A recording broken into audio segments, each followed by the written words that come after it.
दोस्तों, मैं अपनी इस किताब आई एम नॉट रिफ्यूजी का एक सेकेंड एपिसोड, नॉकआउट सेशन का सेकेंड एपिसोड आपके पास आज लेकर के आया हूँ।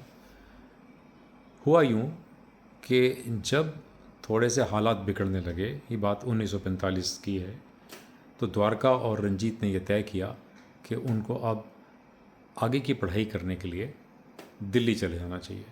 सिर्फ उनको, उनके परिवार को नहीं, सिर्फ द्वारका और रंजीत ने यह तय किया कि उनको दिल्ली जाकर के सेफ़ एनवायरनमेंट में अपनी पढ़ाई जारी रखनी चाहिए और लॉयर बनने के बाद वो फ्रीडम मूवमेंट का एक हिस्सा बन पाएँ, नेहरू और गांधी के साथ खड़े हो पाएँ।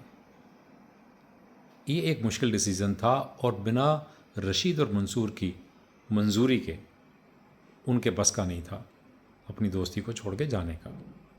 द्वारका ने अपने घर पे एक बार जाने से पहले रशीद और मंसूर को निमंत्रण दिया, वो आए, रंजीत भी आया और चारों दोस्तों ने फिर से बोतल खोली और एक नॉकआउट सेशन शुरू हुआ और डिस्कशन था वाई दिल्ली।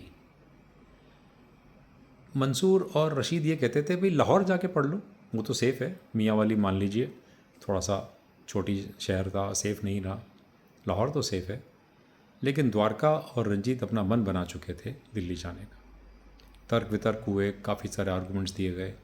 द्वारका ने शुरू से लेकर हिस्ट्री बताई कि कैसे हिंदू और मुसलमानों का झगड़ा कब चालू हुआ, कैसे मुस्लिम लीग बनी, कैसे कांग्रेस से छूट करके जिन्ना ने एक नई पार्टी चालू करी, कैसे आरएसएस बनी और कैसे हिंदू महासभा बनी, और कैसे कैसे ये जो आज़ादी की लड़ाई पिछले 50 साल से लड़ी जा रही थी, तकरीबन 1900 से लेकर के उससे पहले से तकरीबन, उसको जो आज यहाँ तक पहुँच के 45 सालों के बाद, और ये समझ आ गया था कि पार्टीशन अब नज़दीक है, अंग्रेज़ चले जाएंगे तो मुल्क कौन संभालेगा, जिन्ना या नेहरू। दोनों के पास अपने अपने तर्क थे। रशीद और मंसूर ये कहते थे कि जिन्ना वाकई में काबिल है जैसे कि नेहरू, और बात तो सच थी, नेहरू भी काबिल था और जिन्ना भी काबिल था, दोनों में से कोई प्रधानमंत्री बन सकता था देश का। लेकिन बात थी नंबर की, नंबर के हिसाब से, उस समय की जनसंख्या के हिसाब से हिंदू मेजॉरिटी देश था और मुस्लिम कम मत थे। खैर, इस किस्से को बाद में छोड़ते हैं।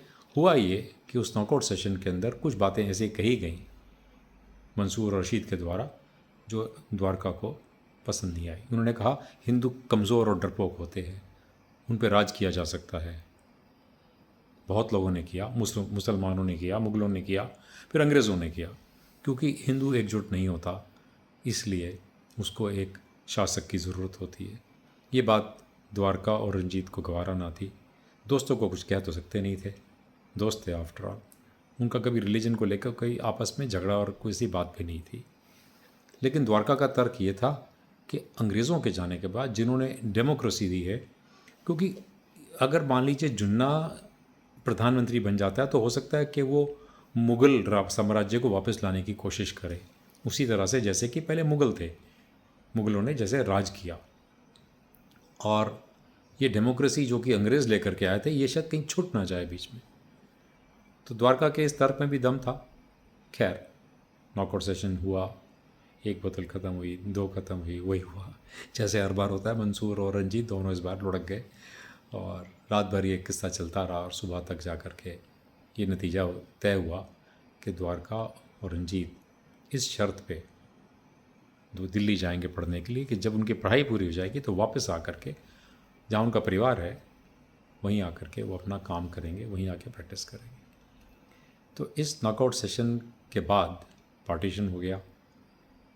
किसी हालात की वजह से रंजीत की डेथ हो गई, द्वारका वापस ना जा पाया, एक हिंदुस्तान और एक पाकिस्तान बन गया। द्वारका हिंदुस्तान में रह गया और मंसूर और रशीद पाकिस्तान। तो उनका ये नॉकआउट सेशन जो था वो आखिरी नॉकआउट सेशन था। दोस्तों, एक और किस्सा इसके बाद